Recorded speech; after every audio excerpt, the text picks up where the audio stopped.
Hello everyone, this is Aprajita from evidyarthi.in and let's continue the topics from your chapter number 2, land, soil, water, natural vegetation and wildlife resources. तो चलिए topic पे आते हैं. Topic है conservation of water resources, यानी कि water resources को protect करना. कंजर्व मतलब ही प्रोटेक्ट करना होता है.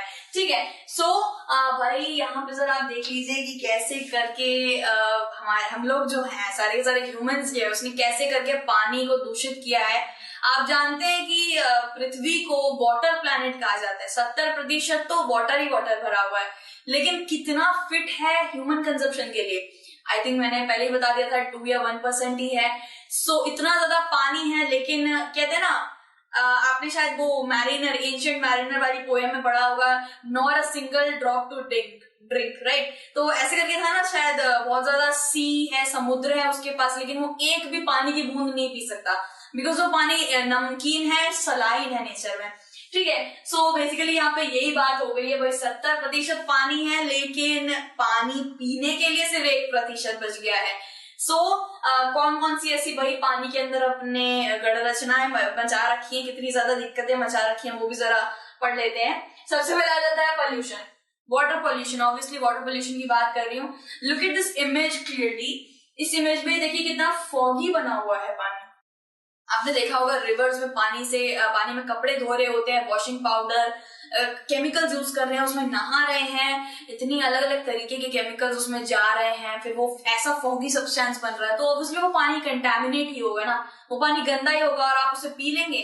नहीं. अगर पी लेंगे तो फिर तो भाई तबीयत खराब होने वाली है. सो ऑब्वियसली वाटर पोल्यूशन हमारे द्वारा होता है. डिस्चार्ज ऑफ सीवेज, यानी कि आपको पता होना चाहिए कि जितनी भी कचरा है, जितना भी एक्सक्रीशन मटेरियल हम निकालते हैं, वो सारी की सारी चीजें वाटर बॉडीज में जाती हैं, समुद्र में जाते हैं, ओशन में जाते हैं, और जाकर क्या करते हैं? पानी को दूषित करते हैं. ठीक है. और कितना ज्यादा कचरा देख लीजिए, माला पड़ा हुआ है, खाया हुआ सेब पड़ा हुआ है, गंदगी पड़ी हुई है, प्लास्टिक पड़ा हुआ है, सारी ऐसे नॉन बायोडिग्रेडेबल चीजें पानी में दिखती हैं, जो कभी ठीक ही नहीं हो सकता.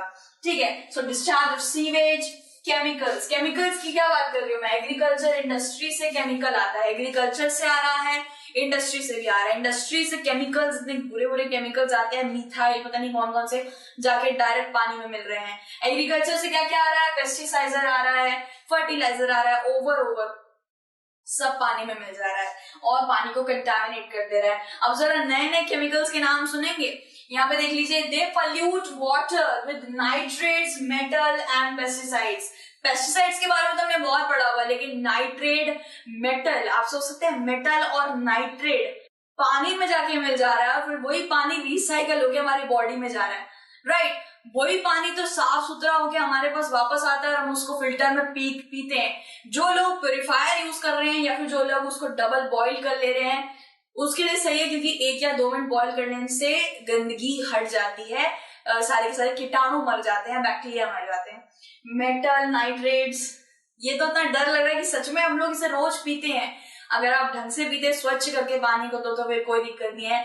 लेकिन ऐसे बहुत से ग्रामीण क्षेत्र हैं जहाँ पे पानी की इतनी किल्लत है कि वो पानी शायद वापस से फिल्टर इतना नहीं करते हैं. ऑब्वियसली उनके पास प्योरिट, एक्वागार्ड, इतने बड़े बड़े पानी के प्योरीफायर तो होंगे नहीं, इतने पैसे तो होते नहीं है उनके पास, बेचारों के पास, तो वो ऐसा ही पानी पीने को बाध्य होते हैं.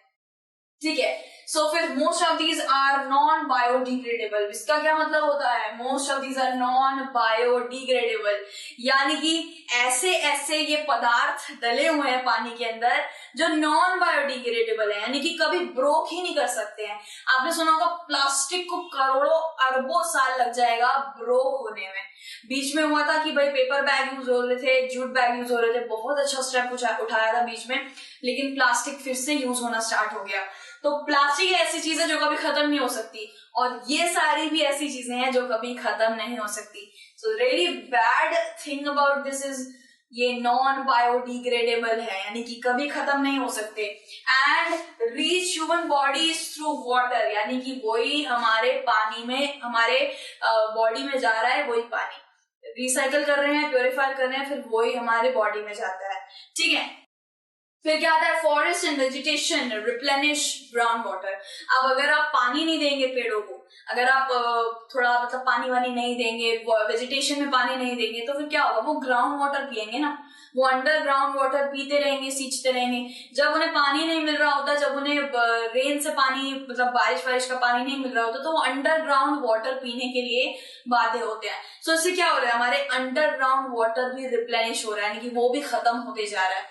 ठीक है, फिर क्या बताया यहाँ पे, फिर बताया water harvesting, trickle irrigation and sprinklers are effective. अब यहाँ पे कुछ ऐसी चीजें बताई गई है जो वाटर कंजर्वेशन में काफी ज्यादा हेल्पफुल है। हम इन मेन मेथड को यूज करके पानी को बचा सकते हैं। वैसे तो देखा जाए तो आपको कोई नहीं कह रहा कि जाके रिवर को साफ करिए, जाके झीलों को साफ करिए, जाके समुद्र में से सारा कचरा निकाल के फेंकिए, ये मुझे पता है कि कोई इंसान नहीं कर पाएगा। लेकिन हम पानी को बैलेंस वे में तो यूज कर सकते हैं। हम पानी के अंदर जाते जाते पेप्सी की बोतल, कचरा तो नहीं फेंकना चाहिए ना। सो छोटे छोटे स्टेप्स ही हम अगर फॉलो करने लगे तो शायद पानी बहुत जल्दी साफ सुथरा हो जाएगा। तो हमें क्या करना है, हमें वाटर हार्वेस्टिंग हम कर सकते हैं। पानी को बचाइए, पानी को फालतू ना यूज करिए, शावर में इतना घंटे घंटे नहीं नहाना है और कम कम पानी को यूज करना है, जिससे बाकी जितने भी प्यासे लोग हैं उनको तो पानी मिल पाए। ठीक है, सो वाटर हार्वेस्टिंग है, ट्रिकल इरिगेशन है and sprinklers are effective.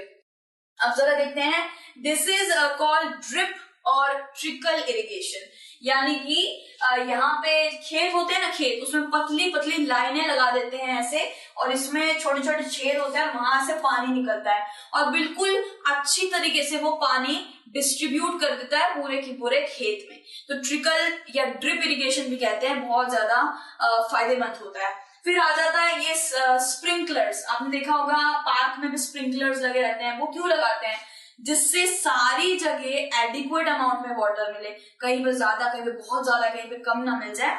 Sprinkler इसलिए यूज होते हैं जिससे पूरे के पूरे एग्रीकल्चर का जो प्लॉट है, सारे के सारे क्रॉप्स को सही मात्रा में जितना चाहिए उतना ही पानी उधर जाए। तो दीज आर सम मेथड्स जिससे क्या हो सकता है, वाटर कंजर्वेशन हो सकती है। फालतू वाटर नहीं जाएगा, जितना ज्यादा जरूरी है उतना पानी ही जाएगा। ठीक है, सो बाकी के जितने टॉपिक्स है वो हम नेक्स्ट वीडियो में कंटिन्यू करेंगे। Till then take care, bye bye.